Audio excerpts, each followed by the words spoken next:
ये द्वार तमिलनाडु के रामेश्वरम में स्थित श्री पुष्टि दक्षिण ब्रजधाम परिसर का मुख्य प्रवेश द्वार है, जिसे श्री रामचंद्र चांदोरकर मंगल द्वार के नाम से जाना जाता है।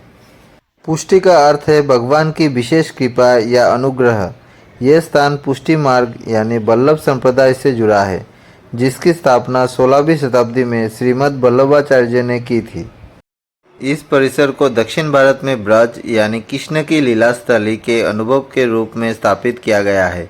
यह स्थान भगवान कृष्ण श्रीनाथ जी की भक्ति और सेवा के लिए समर्पित है। श्री पुष्टि दक्षिण ब्रजधाम पे यहाँ पर गिरिराज पर्वत दिखाई देता है। बहुत ही सुंदर तरीके से यहाँ पर बनाई गई है गिरिराज पर्वत। रामेश्वरम मुख्य रूप से भगवान शिव और भगवान राम के लिए प्रसिद्ध है, लेकिन ये पुष्टि दक्षिण ब्रजधाम यहाँ वैष्णव भक्तों के लिए कृष्ण भक्ति का एक प्रमुख केंद्र है। श्री पुष्टि दक्षिण ब्रजधाम में हमने यहाँ पर गिरिराज पर्वत दर्शन कर लिया है। अब हम सामने और भी जगह दर्शन करेंगे। आप लोग देखते रहिए पूरा वीडियो, आगे और भी वीडियो आता रहेगा साउथ इंडिया टूर का। श्री वल्लभाचार्य ने यहाँ पर स्थापना की थी श्री पुष्टि दक्षिण ब्रजधाम। श्री पुष्टि दक्षिण ब्रजधाम रामेश्वरम के ओल्ड मार्केट स्ट्रीट में रामकुंड के पास स्थित है। रामेश्वरम मंदिर से कुछ ही दूरी पर ही है श्री पुष्टि दक्षिण ब्रजधाम। यहाँ श्री महाप्रभु जी की बैठक स्थित है।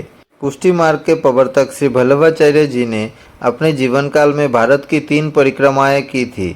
जिन स्थानों पर उन्होंने रुककर श्रीमद्भागवत की कथा की, उन्हें बैठक जी कहा जाता है। यह स्थान उन्हीं पावन चरणों से पवित्र माना जाता है। रामेश्वरम की यात्रा करने वाले श्रद्धालु अक्सर मुख्य रामनाथ स्वामी मंदिर के साथ साथ यहाँ दर्शन के लिए भी आते हैं। अब हम रामकुंड देखने के लिए जाएंगे। श्री पुष्टि दक्षिण ब्रजधाम के पास ही है श्री रामकुंड।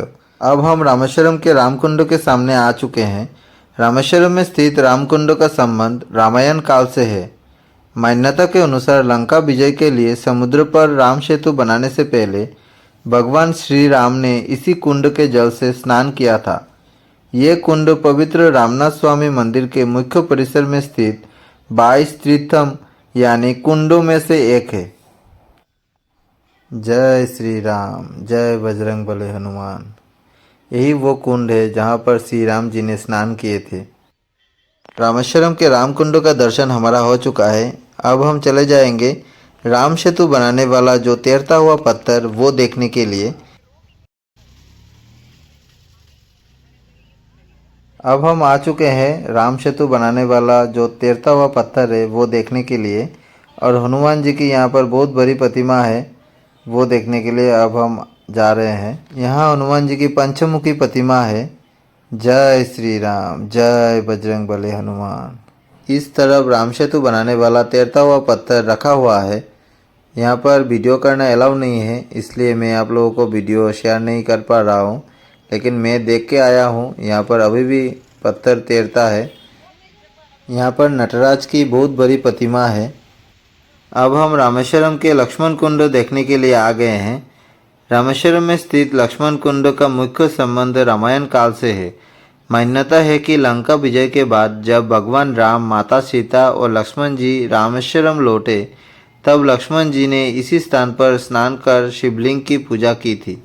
लंका युद्ध के बाद ब्रह्म हत्या के पाप से मुक्ति पाने के लिए लक्ष्मण जी ने इस पवित्र कुंड में स्नान किया था। यहाँ लक्ष्मण जी ने स्वयं एक शिवलिंग स्थापित किया था, जिसके दर्शन के लिए दूर दूर से श्रद्धालु आते हैं।